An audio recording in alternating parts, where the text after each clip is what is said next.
लोग इस ग्रह के हवा, पानी, पेड़, पौधे, जमीन, आकाश जैसे सभी प्राकृतिक तत्वों में रहस्यमयी शक्तियां मौजूद थी, जिन शक्तियों की वजह से वहां रहने वाले सभी इंसान पृथ्वी लोक के इंसानों से काफी शक्तिशाली थे।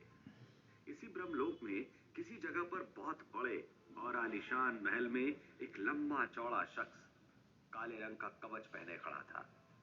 उसके दोनों हाथों में तेज धार वाली तलवारें थी। ऐसा लग रहा था जैसे वो अभी अभी किसी जंग से लौटा हो। वो शख्स और कोई नहीं बल्कि ब्रह्मलोक का सबसे शक्तिशाली आदमी महेश्वर था।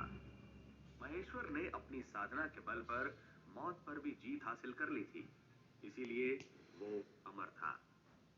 कमरे में आने के बाद वो अपना कवच उतार रहा था कि तभी उसका बेटा तेजस कमरे में आया और जिद करते हुए बोला, मेरी उम्र के सभी बच्चे महाकाय शक्ति हासिल कर चुके हैं, तो मैं क्यों नहीं कर सकता? बाबा, आप मेरी बात समझते क्यों नहीं? तेजस को बचपन से ही अपने बाबा की तरह ही शक्तिशाली बनने का जुनून सवार था। तेजस की बात सुनकर महेश्वर उसकी ओर मुड़ा और सख्त लहजे में कहा, तेजस, इस बारे में हम कई बार बात कर चुके हैं और हर बार की तरह इस बार भी मेरा जवाब वही है, नहीं। महेश्वर का जवाब सुनकर तेजस के चेहरे पर मायूसी छा गई। उसको मायूस देखकर महेश्वर ने उसके कंधे पर अपना हाथ रखा और उसे प्यार से समझाते हुए कहा, बेटा, तुम अभी छोटे हो। तुम नहीं जानते कि महाकाय शक्ति को पाने की राह कितनी मुश्किल है। इसके अभ्यास में हर कदम पर मौत का खतरा रहता है। इतना कहकर महेश्वर एक पल के लिए रुका और फिर बोला, और जिस शक्ति में तुम्हारी जान का खतरा हो, ऐसी शक्ति को सीखने की कोई जरूरत नहीं। वैसे भी मेरे होते हुए तुम्हें किस बात का डर है? क्या तुम्हें अपने बाबा पर भरोसा नहीं है? महेश्वर की बात सुनकर तेजस अधीर होते हुए बोला, पर बाबा मैं। लेकिन तेजस अभी आगे कुछ कह पाता, उसकी बात को काटते हुए महेश्वर बोला, तेजस, मैं तुम्हें इस मार काट से दूर एक खुशहाल जिंदगी जीते हुए देखना चाहता हूँ। इसीलिए तुम महाकाय शक्ति सीखने के बारे में भूल जाओ और आगे से इस बारे में कोई बात नहीं करनी है। तेजस को समझाते हुए महेश्वर के आखिरी शब्द कठोर हो चले थे। तेजस निराश था। वो महेश्वर की बात का जवाब देना चाहता था, पर इससे पहले वो कुछ बोल पाता कि अचानक से उन दोनों को जोर जोर से दरवाजा पीटने की आवाज सुनाई दी। तेजस और महेश्वर ने एक दूसरे की तरफ हैरानी से देखा। इससे पहले दोनों कुछ सोच पाते कि बाहर से किसी के चिल्लाने की आवाज सुनाई दी, तेजस, तेजस, जल्दी दरवाजा खोलो। ये आवाज को तेजस अच्छी तरह पहचानता था। अपने पिता की तरफ देखते हुए तेजस हैरानी से बोला, अरे, ये तो विराट की आवाज है, पर इतनी रात को यहाँ क्या करने आया है? तेजस की बात सुनकर महेश्वर ने एक नौकर की तरफ इशारा किया और नौकर आगे बढ़कर दरवाजा खोला। दरवाजा खुलते ही तेजस का दोस्त विराट भागते हुए अंदर आया और दोनों हाथों से तेजस को पकड़ लिया। उसके चेहरे पर डर और घबराहट के हाव भाव देखकर तेजस ने पूछा, विराट, क्या हुआ? तो तुम इतने घबराए हुए क्यों हो? दौड़ने की वजह से विराट की सांस फूल रही थी। तेजस की बात सुनकर विराट ने अपनी तेज सांसों पर काबू किया और बोला, तेजस, वो मीरा, मीरा, उसको कुछ हो रहा है। वो महाकाय शक्ति पाने की तपस्या कर रही थी। और विराट की पूरी बात सुने बिना ही तेजस बिना देर किए वहां से बाहर की ओर भागा। करीब 10 मिनट तक दौड़ने के बाद भागते भागते वो एक बड़े और पुराने पेड़ के पास पहुंचा। ब्रह्मलोक में काफी संख्या में 100-200 साल पुराने और विशाल पेड़ थे। रात होते ही इन पेड़ों के सभी पत्ते नीले रंग की रोशनी में चमकने लगते थे।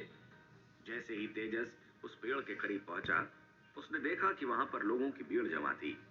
लोगों का शोर सुनकर डर के मारे तेजस की धड़कनें तेज हो गईं। सबको तेजी से धक्का देते हुए तेजस पेड़ के नजदीक पहुंचा तो सामने का नजारा देखकर उसकी आंखें फटी की फटी रह गईं। वहां पेड़ के नीचे उसके बचपन की दोस्त, उसका पहला प्यार मीरा तपस्या की मुद्रा में बैठी थी। एक रहस्यमयी आग मीरा के चारों तरफ फैली हुई थी। आग के घेरे के बीच बैठी मीरा न तो अपनी जगह से हिल पा रही थी और न ही चिल्ला पा रही थी। उसकी आंखों में डर और बेबसी साफ झलक रही थी। वहां खड़े मीरा के बाबा ने तेजस को देखा और रोते हुए कहा, तेजस, बचाओ, बेटा मीरा को बचा लो, इसे न जाने क्या हो गया है। ये यहाँ महाकाय शक्ति के लिए तपस्या कर रही थी कि तभी अचानक से ये आग के घेरे में फंस गई। हम इस आग को बुझाने की कोशिश कर रहे हैं, पर पता नहीं इसके पीछे कौन सी मायावी शक्ति है जो ये आग बुझने का नाम ही नहीं ले रही। मेरी बेटी मीरा, बेचारी वो अपनी जगह से हिल भी नहीं पा रही है। मीरा के पिता की बात सुनकर तेजस तेजी से मीरा की ओर लपका और बोला, कुछ नहीं होगा मीरा, तुम चिंता मत करो, मैं तुम्हें कुछ नहीं होने दूंगा। इतना कहकर वो बिना कुछ सोचे समझे उस आग के घेरे की तरफ बढ़ने लगा। तभी अचानक से मीरा के शरीर में दरारें पड़ने लगी और मीरा दर्द के मारे चीखने लगी। ये देख आसपास खड़े सभी लोग चौंक गए, लेकिन वे कर भी क्या सकते थे। ज्यों ही तेजस मीरा की तरफ आगे बढ़ा, मीरा के शरीर में पड़ी दरारों से एक सफेद रंग की रोशनी निकलने लगी थी। ये देख सभी की आंखों में डर और हैरानी साफ झलकने लगी थी। उधर तेजस बिना सोचे समझे मीरा को बचाने के लिए आग के घेरे की तरफ भागते हुए चिल्ला रहा था, मीरा कुछ नहीं होगा, मैं तुम्हें बचा लूंगा। तेजस को आग के करीब जाते देखकर विराट ने झट से उसको पीछे से पकड़ लिया। तेजस चिल्लाते हुए खुद को विराट की कैद से छुड़ाने की कोशिश करने लगा। विराट, छोड़ो मुझे, मुझे मेरी मीरा को बचाने दो, मीरा। विराट बोला, तेजस, पागल हो गए हो क्या? आग बढ़ गई है, तुम करीब जाओगे तो मर जाओगे, रुको तेजस। अचानक से तेजस को जैसे कुछ सूझा। उसने एकदम से खुद को छुड़ाने की कोशिश करना बंद कर दिया और बदहवासी की आवाज में बोला, बाबा, एक बाबा ही है जो मीरा को बचा सकते हैं। हाँ, वो मीरा को बचा लेंगे। ये कहकर उसने मीरा की तरफ नम आंखों के साथ देखा और बिना देरी किए सीधा महल की तरफ दौड़ कर गया। तेजस लड़खड़ाते कदमों के साथ वहां पहुंचा और बोला, बाबा, जल्दी चलिए, मीरा को बचाइए, नहीं तो वो मर जाएगी। आप ही उसे बचा सकते हैं। मीरा महाकाय शक्ति के लिए साधना कर रही थी, तभी अचानक से वो आग आग जल्दी चलिए बाबा। तेजस अपने पिता की तरफ उम्मीद से देखता रहा, पर महेश्वर अपनी जगह से नहीं हिला। उसकी आंखों में पछतावा और उदासी साफ झलक रही थी। अपने बेटे को इतना घबराते हुए देखकर तेजस की मां ममता ने उसके गालों पर हाथ रखते हुए कहा, तेजस बेटा, संभालो खुद को। महेश्वर तेजस के पास आकर निराश होते हुए बोला, मैं मीरा को नहीं बचा सकता तेजस। अपने पिता के मुंह से यह बात सुनकर तेजस की आंखों में आखिरी उम्मीद भी गायब हो गई। उसने मां के हाथ को अपने गाल से हटाया और लगभग चिल्लाते हुए बोला, क्यों नहीं बचा सकते? आप तो अमर है ना, सबसे शक्तिशाली। तो तो क्यों? आपने ही कहा था कि मेरी हर इच्छा को पूरा करेंगे, मुझे जो चाहिए वो देंगे।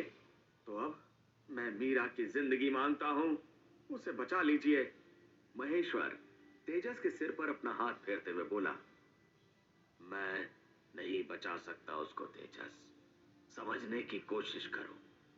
इतने में विराट फिर दौड़ते हुए तेजस के पास आया और बोला, तेजस, मीरा मीरा नहीं रही, वो हमें छोड़कर जा चुकी है। विराट की बात सुनते ही तेजस की धड़कनें जैसे थम सी गई थी। वो ना में सिर हिलाते हुए वापस उस पेड़ के पास भागा। उसको इस तरह से भागते देखकर उसकी मां चिल्लाई, तेजस, रुको। लेकिन तेजस कहां रुकने वाला था। उसके माता पिता भी उसके पीछे दौड़े। तेजस दौड़ते हुए पेड़ के पास पहुंचा। वहां आग के घेरे की जगह अब सिर्फ धुआं था। जहां मीरा बैठी थी वहां पर अब सिर्फ राख ही बची थी। तेजस घेरे के पास पहुंचकर वहीं जमीन पर घुटनों के बल बैठकर बोला, मीरा, नहीं, तुम नहीं मर सकती, ऐसा नहीं हो सकता। मीरा मुझे छोड़कर नहीं जा सकती। तेजस को इस तरह से तकलीफ में चीखते हुए देखकर वहां खड़े लोग फुसफुसाते हुए आपस में बात करने लगे। ऐसा तो पहले कभी नहीं हुआ कि महाकाय शक्ति के लिए साधना करते हुए कोई इस तरह से भस्म हो गया हो। बेचारी वो ना तो कुछ बोल पाई और ना अपनी जगह से हिल पाई। बेचारी की बहुत दर्दनाक मौत हुई है। तब तक तेजस के माता पिता भी वहां पहुंच चुके थे। उन्हें देखकर तेजस उठकर खड़ा हुआ और आंसुओं को पोंछते हुए चिल्लाकर बोला, मेरी मीरा मर गई। न आपने उसे बचाया और न ही आपने मुझे इस लायक बनने दिया कि मैं उसे बचा सकूं। धीरे धीरे वहां खड़े सभी लोग अपने अपने घरों को लौटने लगे। बेबस तेजस ममता की ओर देखकर बोला, माँ, आपने भी कुछ नहीं किया। आप जानती थी कि मीरा मेरे लिए क्या थी। आपने ऐसा क्यों किया?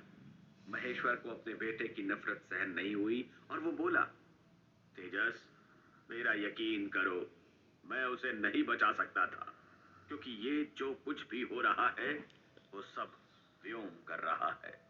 उसकी शक्तियों के आगे मैं कभी कुछ नहीं कर सकता हूँ। महेश्वर के मुंह से व्योम का नाम सुनकर ममता ने महेश्वर को रोकने की कोशिश की, लेकिन महेश्वर ने ममता को रोकते हुए बोला, नहीं ममता, मैं सच्चाई को अब नहीं छुपा सकता। तेजस को जानने का हक है। एक गहरी सांस भरकर महेश्वर बोला, तेजस, मैं चाहे कितना भी शक्तिशाली हो जाऊं, पर एक इंसान है जिसकी शक्तियों के सामने मेरी शक्तियां हमेशा कमजोर ही रहेंगी। आज जो कुछ भी हुआ वो भी उसी इंसान की एक घटिया चाल थी। ये सब सुन तेजस ने पूछा, मुझे कुछ समझ नहीं आ रहा है। व्योम लोक, सम्राट व्योम, और ये व्योम जो भी है, उसे मीरा को मारकर क्या हासिल होगा? वो ऐसा क्यों करेगा? महेश्वर बोला, तेजस, व्योम सभी लोगों पर राज करता है। हमारे ब्रह्मलोक पर भी वो ऐसा ही करना चाहता है, पर मेरे होते हुए वो ऐसा नहीं कर सकता। मेरे अमर होने की वजह से वो व्योम मुझसे नफरत करता है, इसीलिए उसने मुझे तकलीफ पहुंचाने के लिए ऐसा किया है। वो जानता है कि तुम मीरा को प्यार करते हो। तुम्हारे प्यार को छीनकर उसने तुम्हें तकलीफ दी है, क्योंकि वो जानता है कि मैं कभी भी तुम्हें तकलीफ में नहीं देख सकता। ये सुनकर तेजस मुड़कर जमीन पर खड़ी राख को देखने लगा। तेजस दांतों को पीसते हुए बोला, तो सिर्फ इसीलिए व्योम ने मीरा को मुझसे दूर कर दिया? मीरा की क्या गलती थी? यही कि वो मुझसे प्यार करती थी। अपने बेटे के कंधे पर हाथ रखकर महेश्वर बोला, तेजस, व्योम को इन सब बातों से कोई फर्क नहीं पड़ता। वो हमारे परिवार को तकलीफ देने के लिए किसी भी हद तक जा सकता है। महेश्वर की बात सुनकर तेजस बोला, "हम्म, शक्तियां? अगर बात शक्तियों की ही है तो आज मैं एक फैसला लेता हूं। मैं उस व्योम से भी ज्यादा शक्तिशाली बनूंगा। मैं महाकाय शक्ति को पाकर रहूंगा और इतना शक्तिशाली बनूंगा कि उस व्योम को मेरे सामने घुटने टेकने पड़ेंगे। तेजस का इतना कहना था कि अचानक से तेज आंधी शुरू हो गई। खाली आसमान घने काले बादलों से ढक गया। मौसम की हालत देख महेश्वर और ममता के चेहरे पर घबराहट छा गई। महेश्वर ने तेजस को डांटते हुए बोला, पागल हो गए हो? जानते हो तुम किससे टक्कर लेने की बात कर रहे हो? तेजस ने घूरते हुए आसमान की तरफ देखा और कहा, हाँ, उस डरपोक से जो मासूमों की जान लेकर दूसरों को तकलीफ देने की कोशिश कर रहा है। और आप मुझे मत रोकिए बाबा। आज उस व्योम ने मेरी मीरा को छीना है। कल अगर उसने मुझे कुछ कर दिया तो, माँ को कुछ करने की कोशिश की तो? मैं जानता हूँ आप हमें बचाने की कोशिश कर रहे हो और करते भी रहोगे, पर कब तक? बाबा, मैं कमजोर बनकर नहीं जी सकता। मुझे उस व्योम से लड़ना है और मैं उससे डरकर नहीं रहना चाहता। तेजस की बात खत्म होते ही जोरों से बिजली कड़कने लगी और आसपास के घरों पर आकर गिरने लगी। देखते ही देखते आसपास के घर आग से झुलसने लगे। आसमान लाल और जामुनी रंग की बिजली से चमकने लगा। देखते ही देखते बस्ती में चीख पुकार मच गई। लोग अपने घरों को बचाने की कोशिश में इधर उधर भागने लगे। लोगों की चीखों को सुनकर महेश्वर ने गुस्से में तेजस से कहा, देखा तुमने? ये बिजली व्योम का संकेत है। वो सावधान कर रहा है। ऐसा कोई कदम मत उठाओ जिससे सभी को खतरा हो। तेजस आसमान में चमकती हुई बिजली की ओर देखकर मन ही मन सोचने लगा, तो बिजली के जरिए वो अपने शक्तिशाली होने का सबूत दे रहा है। हाँ, बहुत जल्द मैं उसे हरा कर रहूंगा। उस व्योम का दिन जल्दी खत्म होने वाला है। क्या तेजस मीरा की मौत का बदला ले पाएगा? क्या वो सम्राट व्योम की शक्तियों का सामना कर पाएगा?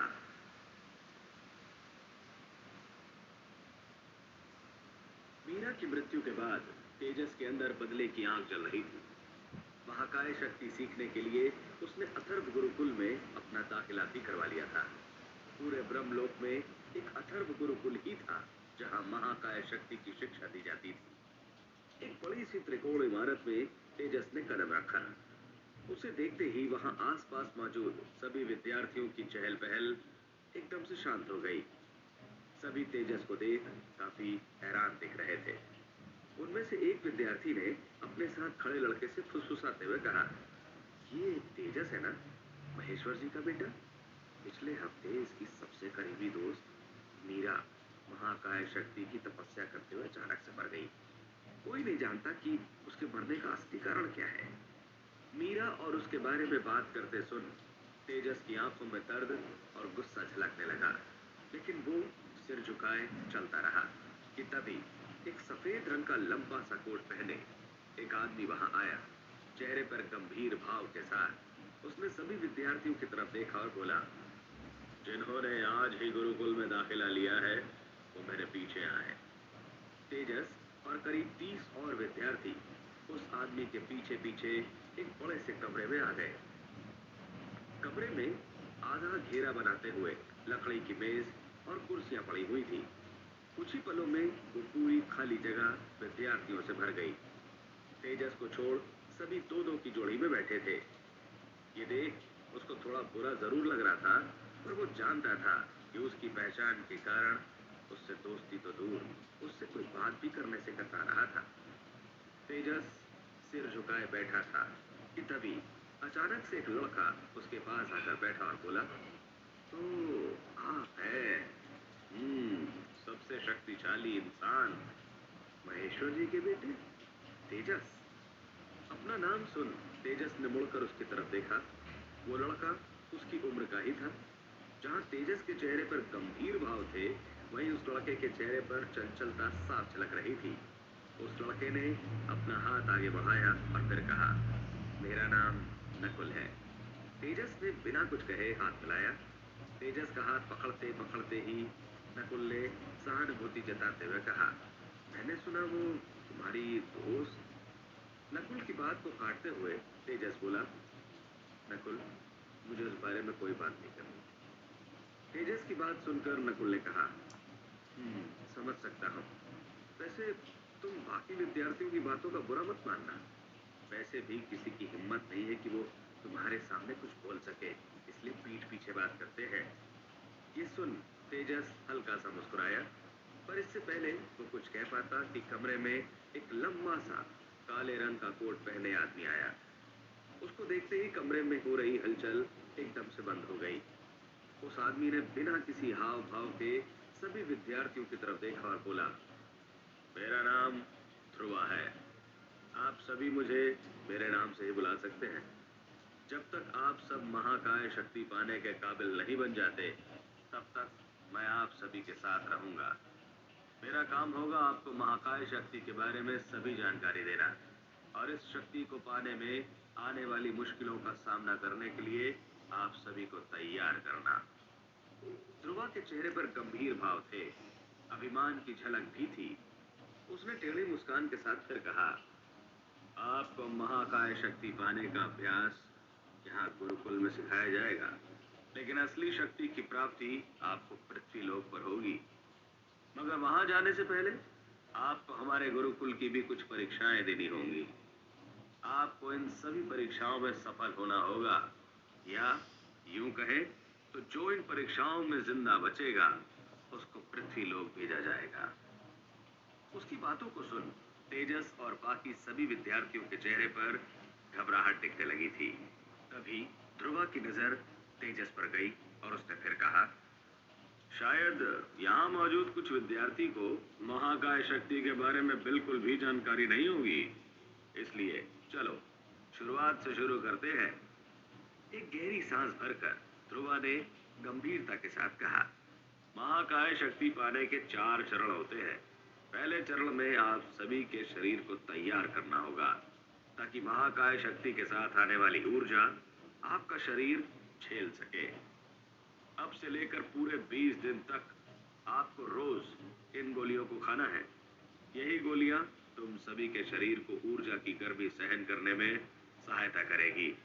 और ध्यान रखिएगा, गोली खाने के बाद आपके शरीर में कमजोरी और दर्द होगा, और चिंता की कोई बात नहीं है। इतना कहते ही उसने चुटकी बजाई और सभी के सामने एक प्याली में 4 गोलियां प्रकट हो गईं। तेजस अपने आसपास के विद्यार्थियों को देख उलझन में पड़ गया। वो अपनी जगह से उठकर खड़ा हो गया और बोला, मुझे गोलियां नहीं मिली है। तेजस की बात सुनकर ध्रुवा ने जवाब दिया, क्योंकि आपको उनकी जरूरत नहीं है। आपका शरीर महाकाय शक्ति की ऊर्जा झेलने के लिए पहले से ही तैयार है। ये सुन तेजस ने हैरानी के साथ पूछा, पर ऐसा कैसे हो सकता है? ध्रुवा ने थोड़ा चिढ़कर कहा, क्या मुझे तुम्हें याद दिलाना होगा कि तुम्हारे पिता कौन है? तेजस को हैरान देख उसने गहरी सांस भरी और फिर समझाते हुए कहा, तेजस, तुम्हारे पिता बहुत गुणी और शक्तिशाली है। जाहिर सी बात है, उनकी कुछ शक्तियां तुम्हें विरासत में जरूर मिली होंगी। तुम्हारे शरीर में उस ऊर्जा को सहन करने की काबिलियत है। उसकी ये बात सुनकर तेजस चुपचाप वापस बैठ गया। इसके बाद ध्रुवा ने आदेश दिया, बाकी सब विद्यार्थी रोज इन गोलियों को याद से लेंगे। समझ रहे हैं आप सब? इस मामले में कोई भी गलती नहीं होनी चाहिए। सभी विद्यार्थियों ने एक एक करके उन गोलियों को निगल लिया। ध्रुवा आगे बोला, अगर सभी ने गोलियों को खा लिया है तो आगे बढ़ते हैं। वैसे तो महाकाय शक्ति पाने का दूसरा चरण 20 दिन बाद शुरू होगा, पर आपको उसकी जानकारी अभी से दी जाएगी। इतना कहकर उसने अपना हाथ आगे बढ़ाया और एक पल के लिए अपनी आंखों को बंद किया। अचानक से उसकी हथेली पर एक हरे रंग की चमकती हुई गोल आकार की पत्थर जैसी चीज प्रकट हो गई। सभी विद्यार्थी उत्सुकता के साथ ये सब देखने लगे। तभी ध्रुवा ने आंखों को खोला और कहा, यह पेड़ की ऊर्जा का छोटा सा नमूना है। असल ऊर्जा को देखने के लिए अभी आपका शरीर तैयार नहीं है। खैर, जैसे ही आपका शरीर ऊर्जा को सहने के लिए तैयार हो जाएगा, वैसे ही आप अपने से आग, पानी, हवा, धरती, लकड़ी, बिजली, पेड़, इनमें से किसी एक चीज की ऊर्जा को अपनी शक्ति बना सकते हो। ये देखकर सभी विद्यार्थियों में खुसर-फुसर शुरू हो गई। उनकी बातों को रोकते हुए ध्रुवा ऊंची आवाज में बोला, महाकाय शक्ति के बाकी के बचे 2 चरण में से एक मानसिक शक्ति बढ़ाना है। इसके लिए तपस्या करना बहुत जरूरी है। आपको हर हालत में खुद को शांत रखना सीखना होगा। याद रखिए, शांत दिमाग से लिए गए फैसले ही सही साबित होते हैं। तेजस और बाकी सभी विद्यार्थियों ने बहुत ही ध्यान से उनकी बताई हर बात को समझकर हाँ में सिर हिलाया। ध्रुवा ने बात को जारी रखते हुए कहा, महाकाय शक्ति पाने का आखिरी चरण पृथ्वी लोक में होगा, जो आपको वक्त आने पर पता चल जाएगा। उसके इतना कहते ही किसी लड़की ने अपने साथ बैठी साथी से फुसफुसाते हुए कहा, ये ज्यादा मुश्किल तो नहीं लग रहा? मैं ऐसे ही डर रही थी। ध्रुवा के कानों तक ये बात पहुंच गई और उसने टेढ़ी मुस्कान के साथ जवाब दिया, आपको ये सब आसान लग रहा है। किसी ने ये सवाल नहीं किया कि गुरुकुल में किस तरह की परीक्षाओं का सामना करना पड़ेगा। आप सभी को क्या लगता है, हम आपको बिना किसी अभ्यास के पृथ्वी लोक पर भेज देंगे? जी नहीं। 2 दिन बाद से आपकी शारीरिक क्षमता की परीक्षा शुरू हो जाएगी। और मैं एक बात के लिए सावधान कर देता हूँ, ये परीक्षा कोई मामूली परीक्षा नहीं होगी। हर साल नए विद्यार्थियों में से सिर्फ गिने चुने लोग ही सफल हो पाते हैं। सभी विद्यार्थियों के घबराए हुए चेहरे देख ध्रुवा ने गहरी सांस भरकर फिर कहा, इसीलिए जो सच में इस शक्ति को पाना चाहते हैं वो यहाँ वापस आएंगे। खैर, 2 दिन के बाद मिलते हैं। ध्रुवा के जाते ही तेजस ने गंभीरता के साथ मनी मन कहा, बाबा सही कह रहे थे, महाकाय शक्ति पाने की राह आसान नहीं है, पर मैं हार नहीं मानूंगा। उस व्योम को हराने के लिए मैं इस शक्ति को पाकर ही रहूंगा। 2 दिन बाद सभी विद्यार्थी अथर्व गुरुकुल पहुंच गए। ध्रुवा सभी को एक बड़े से अंधेरे कमरे में ले गया। अंदर जाते ही सभी विद्यार्थियों की खुसफुसाहट की आवाज आने लगी थी, पर तभी ध्रुवा ने 2 बार ताली बजाई और अचानक से कमरे में रोशनी के साथ साथ एक दीवार पर 3 दरवाजे भी प्रकट हो गए। तीनों दरवाजों में से जामुनी रंग की रोशनी बाहर आ रही थी। तेजस माथे पर शिकन के साथ ये सब देख रहा था कि तभी ध्रुवा ने कहा, इन दरवाजों के उस पार पृथ्वी लोक के जैसी ही एक दुनिया है। सभी विद्यार्थियों को उस दुनिया में जाकर अपने सामने आ रही मुश्किलों को पार करना होगा, और मुश्किलों से मेरा मतलब शैतानी राक्षसों से है। शैतानी राक्षस किसी भी रूप में आ सकते हैं। सावधान रहिएगा। इन सभी राक्षसों की शक्तियां अनगिनत होती हैं, पर कमजोरी सिर्फ एक। उस कमजोरी को पहचानो और उनको हराओ। इतना कहकर उसने सभी के घबराए चेहरों को देखा और फिर टेढ़ी मुस्कान के साथ कहा, आसान है ना? खैर, दरवाजे के पार की दुनिया और हमारी दुनिया में समय अलग होगा। दूसरी दुनिया के 3 दिन हमारे 30 मिनट के बराबर माने जाएंगे। अंदर जाते ही आपको बहुत सारे हथियार दिखेंगे। उनमें से आपको एक हथियार चुनना होगा। हथियार का चुनाव करते वक्त ध्यान रखिएगा, क्योंकि वही हथियार आने वाली हर परीक्षा में आपकी शक्ति और ढाल बनेगा। हथियार का चुनाव सिर्फ एक बार ही किया जाएगा। ध्रुवा ने फिर इशारे से 3 विद्यार्थियों को आगे बुलाया, जिनमें से एक नकुल भी था। वो तीनों एक एक दरवाजे के बाहर खड़े हो गए। उनमें से एक लड़की को काफी डरा देख ध्रुवा ने फिर कहा, अंदर डर से नहीं, हिम्मत और समझदारी से काम लो। शुरुआत में थोड़े कमजोर राक्षसों से सामना होगा, पर जैसे जैसे आगे बढ़ते जाएंगे वैसे वैसे ही राक्षस खतरनाक और शक्तिशाली होते जाएंगे। सफेद रोशनी की झलक दिखते ही उसको पार कर लेना। सफेद रोशनी का मतलब आप सफल हो गए और आप वापस आ जाएंगे। इतना कहकर उसने तीनों विद्यार्थियों को अंदर जाने का इशारा किया। नकुल ने मुड़कर एक बार तेजस की तरफ देखा और फिर गहरी सांस भरकर दरवाजे के उस पार चला गया। करीब आधे घंटे के बाद ध्रुवा ने और 3 विद्यार्थियों को बुलाया। इस बार तेजस उनमें से एक था।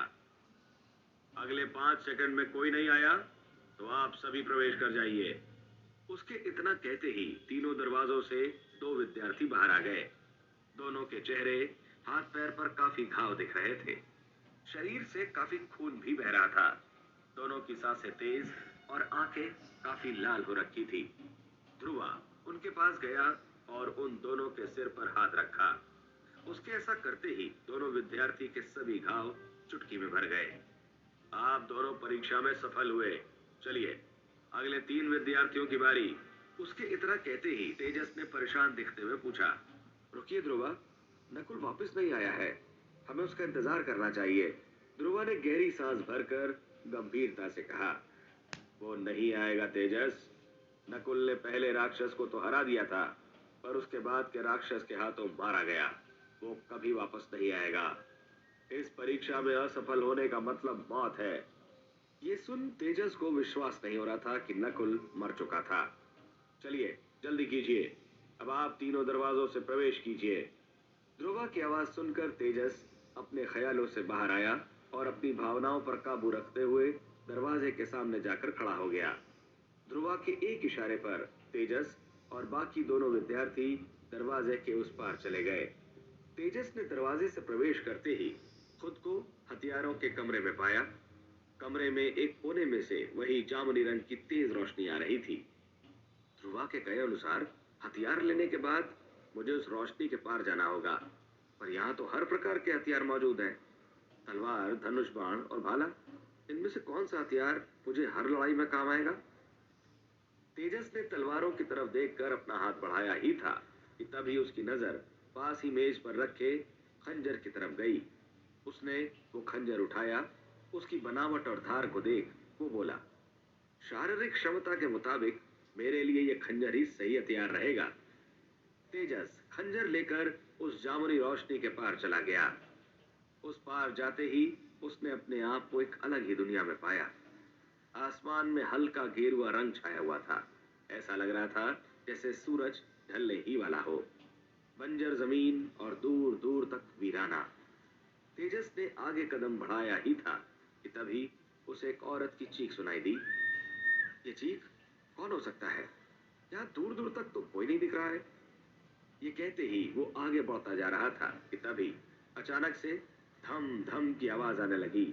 उस आवाज से पूरी धरती कांपने लगी थी। तेजस ने गंभीरता के साथ कहा, आवाज से लग रहा है कि कोई मेरी तरफ आ रहा है, पर किस ओर से? तभी तेजस को अपने पीछे किसी के होने का एहसास हुआ। वो जैसे ही पीछे मुड़ा, वैसे ही उसकी आंखें फटी की फटी रह गईं। वहां दूसरी तरफ गुरुकुल के उस कमरे में ध्रुवा झटके से अपनी जगह से उठ खड़ा हो गया। चेहरे पर चिंता और घबराहट की झलक के साथ उसने कहा, ये कैसे हो सकता है? जो राक्षस परीक्षा के आखिरी पड़ाव में आता है, वो तेजस को पहले ही पड़ाव में कैसे मिल सकता है? बिना किसी अनुभव के वो इस राक्षस से कैसे लड़ पाएगा? क्या परीक्षा के पहले चरण में ही तेजस को अपनी जान गंवानी पड़ेगी? क्या उसका महाकाय शक्ति पाने का सफर शुरू होने से पहले ही खत्म हो जाएगा?